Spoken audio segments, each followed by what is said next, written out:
Good evening all of you. आज हम maths का फर्स्ट चैप्टर स्टार्ट करते हैं जिसका नाम है रियल नंबर। ठीक है, real number first of all आपको ये जानने की नीड है कि रियल नंबर होता क्या है। ठीक है, तो मैं आपको बता दूं कि रियल नंबर में आपके सारे ही नंबर इंक्लूडेड होते हैं, चाहे वो नेगेटिव हों, चाहे वो पॉजिटिव हों, चाहे वो पॉइंट डिजिट हों, चाहे वो अंडर रूट वाली डिजिट हों। मतलब जितने भी आपके नंबर हैं वो आपके सारे के सारे रियल नंबर में इंक्लूडेड होते हैं। ठीक है, तो real number is a value that represent on a line. Real number वो वैल्यू होती है जिनको आप नंबर लाइन पर क्या कर सकते हो, रिप्रेजेंट कर सकते हो। ठीक है, और रियल नंबर को हम आर से डिनोट करते हैं। मतलब शॉर्टकट में अगर हमें रियल नंबर डिनोट करना हो तो आप आर से करोगे। ठीक है, इट कैन बी पॉजिटिव और नेगेटिव। जैसे मैंने आपको बताया ये पॉजिटिव और नेगेटिव दोनों हो सकते हैं। आप वही सेम कि इनको नंबर लाइन पर ऐसे इस तरह से ही रिप्रेजेंट करेंगे तो ये नेगेटिव भी हो सकते हैं, ज़ीरो भी हो सकते हैं, पॉजिटिव भी हो सकते हैं, पॉइंट वाली डिजिट भी हो सकती है, पी अपॉन क्यू के फॉर्म के नंबर भी हो सकते हैं, अंडर रूट वाली डिजिट भी हो सकती है। ठीक है, सारे नंबर आपके ये जितने भी हैं सब रियल नंबर के अंदर इंक्लूडेड होते हैं। ठीक है, तो इस तरह से ये आपका एक रियल नंबर के बारे में बताया है। Real number includes all number such as, मतलब रियल नंबर में सारे नंबर इंक्लूड होते हैं। जैसे नेचुरल नंबर है 1 2 3 4, तो आप नंबर लाइन में देख सकते हो 1 2 3 4 रिप्रेजेंट कर रहा है, तो यानी कि ये भी क्या है, रियल नंबर का एक पार्ट है natural number. Same whole number यानी कंप्लीट जो डिजिट होती हैं आपकी 0 1 2 3 4 सो ऑन, तो ये भी आपको यहाँ दिख रही होंगी। रेशनल नंबर वो होते हैं जो पी अपॉन क्यू के फॉर्म में लिखे जाएं, तो ये आपके इस तरह से ये भी रिप्रेजेंट हो रहे हैं यहाँ पर। रेशनल नंबर वो इरेशनल नंबर वो होते हैं जो पी अपॉन क्यू की फॉर्म में नहीं लिखे जा सकते, जैसे कि अंडर रूट वाली डिजिट होती हैं।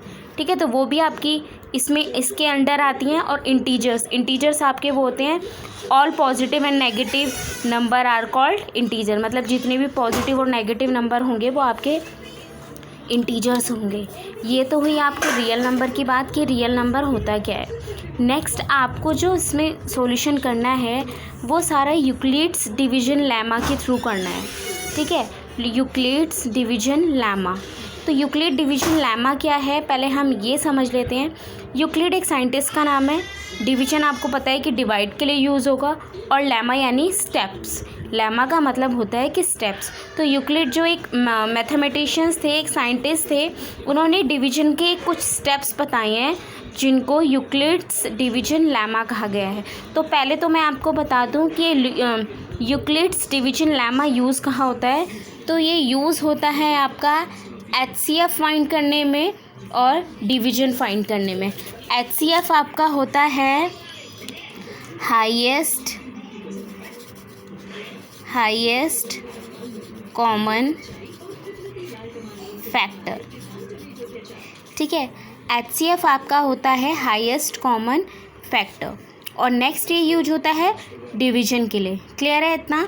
नेक्स्ट आपका ये यूज़ होगा डिवीजन के लिए। तो आप हम समझ लेते हैं कि ये है क्या यूक्लिड डिवीजन लेमा। ठीक है, मान लेते हैं हम कोई नंबर हैं, if A and B are two positive integers, A और B आपके हैं कोई दो पॉजिटिव इंटीजर। ठीक है, देन दे मस्ट सेटिस्फाई, ये सेटिस्फाई करेंगे किसको, कंडीशन को। और वो कंडीशन कौन सी होगी, A is equal to P Q plus R. ठीक है, वो कंडीशन होगी आपकी A is equal to B Q plus R, where 0 is less than equal to R is less than equal to B। यानी कि जो R की value होगी या तो वो 0 से क्या होगी, बड़ी होगी, या फिर 0 के बराबर होगी।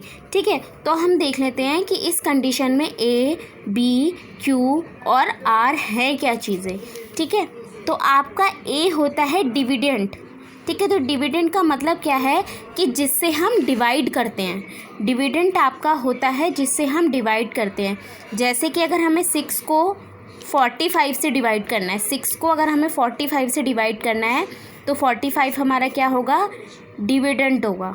ठीक है, और यहाँ पर B क्या है, B है आपका डिवीज़र यानी कि जिससे आपको डिवाइड करना है। ठीक है, जैसे 6 को 45 से डिवाइड करेंगे तो 6 आपका क्या है, यहाँ पर डिवीज़र है।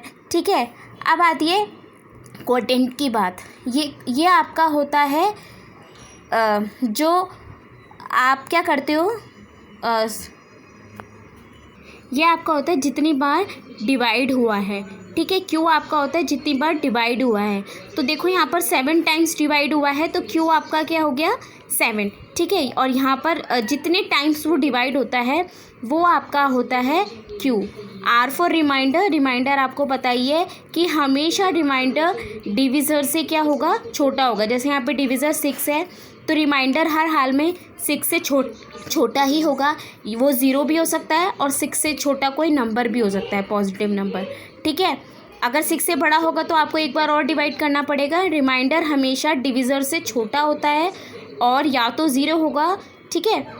अब आपको इस फॉर्म में इसको लिखना है तो क्या, वो फॉर्म क्या होती है आपकी, देखो a is equal to B Q plus R, जहाँ पर a आपका, आपको याद रखना है कि डिविडेंड क्या होता है। फर्स्ट आपका डिविडेंड होगा a और डिविडेंड आपका है जिससे आपको डिवाइड करना है, ठीक है।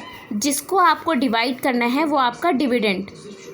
b क्या है आपका डिविज़र, डिविज़र यानी जिससे आपको डिवाइड करना है, ठीक है। जिसको डिवाइड करना है वो डिविडेंड और जिससे डिवाइड करना है वो डिविज़र, ठीक है। क्यू फॉर वो जो आपको डिवाइड, जितने टाइम्स आपको डिवाइड करना है जो वो आपका क्यू होगा। और आर आपका क्या होगा, रिमाइंडर। आपको पता है रिमाइंडर डिविज़र से छोटा होगा और हमेशा क्या होगा, डिविज़र से छोटा और 0, ठीक है।